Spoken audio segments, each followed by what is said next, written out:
Beneath the blazing noonday sun, the desert lay silent, shimmering with heat and mystery. Outside his tent, Abraham sat in the shade, an old man with eyes that still waited for promises unfulfilled. Then suddenly, 3 figures appeared on the horizon. Strangers, yet somehow more than men. Abraham's heart stirred, for in that moment, heaven itself was walking toward him. Abraham rushes forward, bowing low to the ground. Abraham, urgent, humble.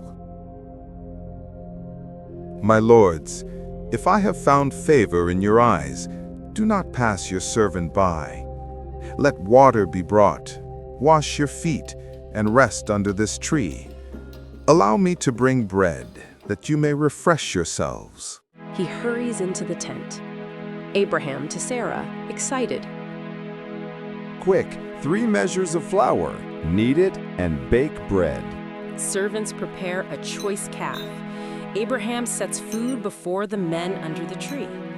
They eat while Abraham stands nearby, watching attentively. One of the visitors looks at Abraham with piercing eyes.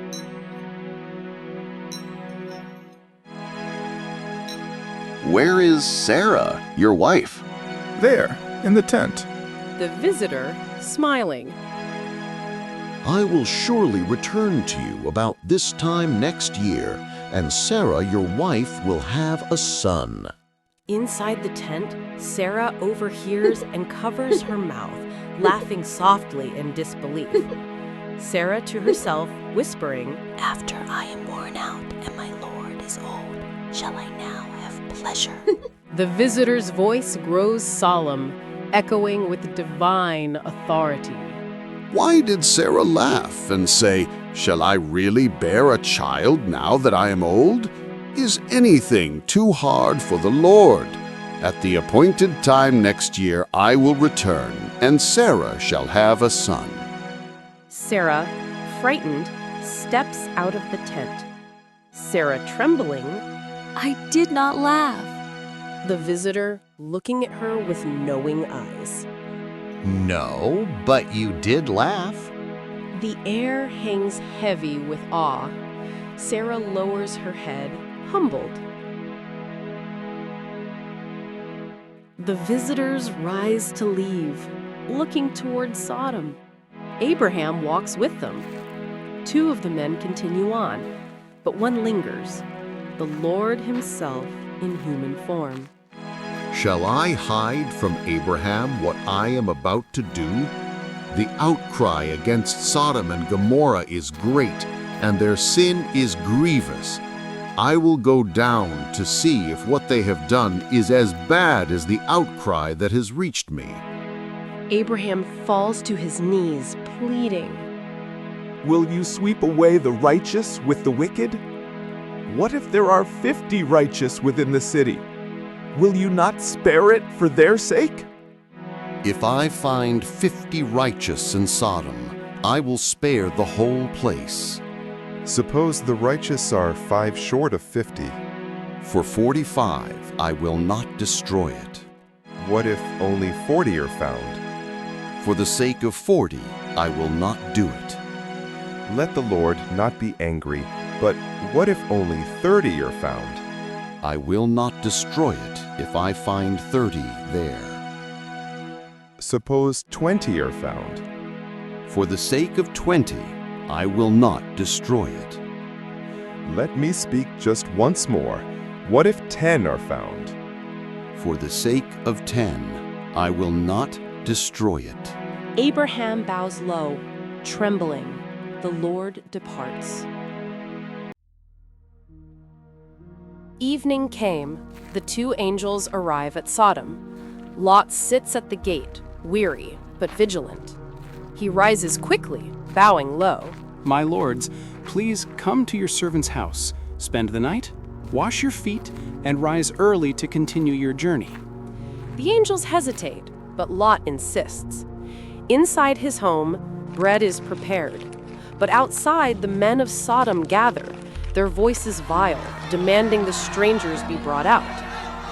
The men of Sodom, young and old, surrounded the house.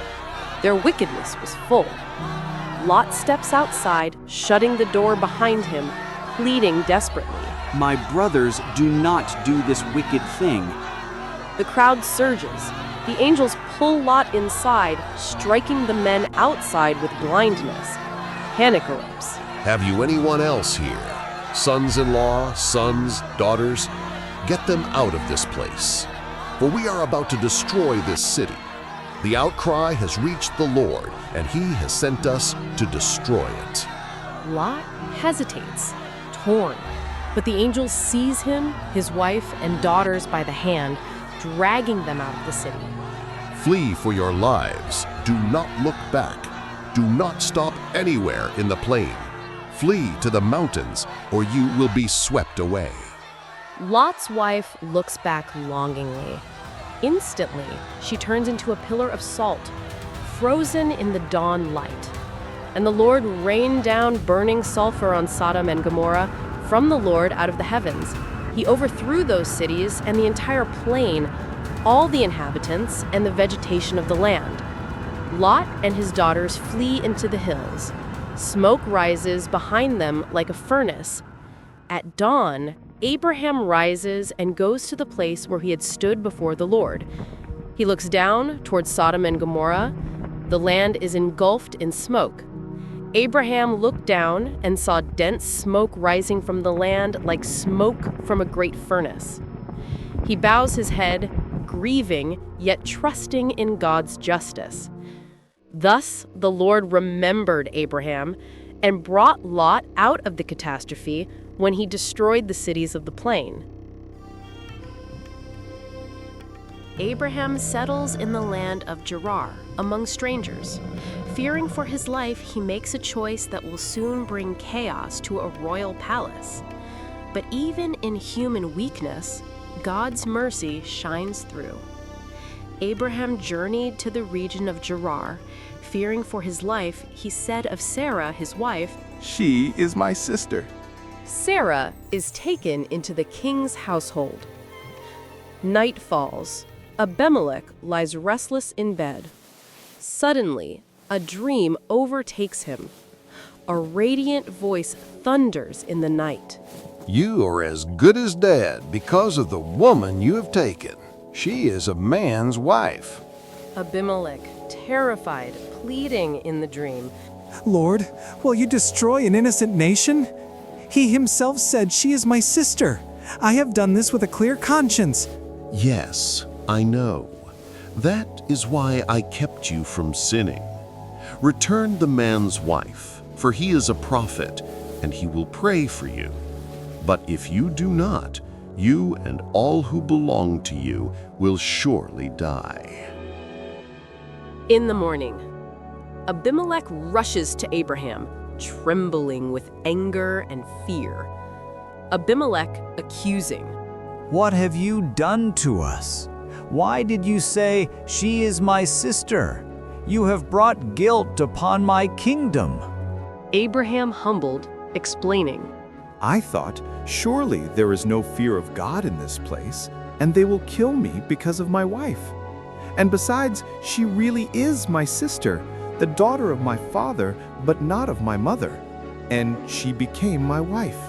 Abimelech sighs, then offers gifts. My land is before you. Live wherever you please. Abraham prays, and God heals Abimelech's household. Peace is restored. 1 year later, Sarah stands in her tent, her hands trembling over her swollen belly. Abraham sits nearby, aged but glowing with anticipation. Now the Lord was gracious to Sarah, as he had said, and the Lord did for Sarah what he had promised. Cry of a newborn fills the tent. Abraham lifts baby Isaac in his arms, tears streaming down his face. Sarah laughs aloud, her joy overflowing. Sarah, laughing with joy. God has brought me laughter, and everyone who hears will laugh with me. Who would have said to Abraham that Sarah would nurse children? Yet I have borne him a son in his old age. Even in moments of fear and failure, God's hand remains gentle and sure. Abraham's lie could have brought destruction, but God intervened with mercy, protecting Sarah, preserving his promise, and turning shame into peace. This story reminds us, when we choose honesty and trust in God, He can restore what fear has broken. No mistake is too great for His grace to redeem. May we walk in truth, and may the Lord bless us with courage to trust Him even when we're afraid.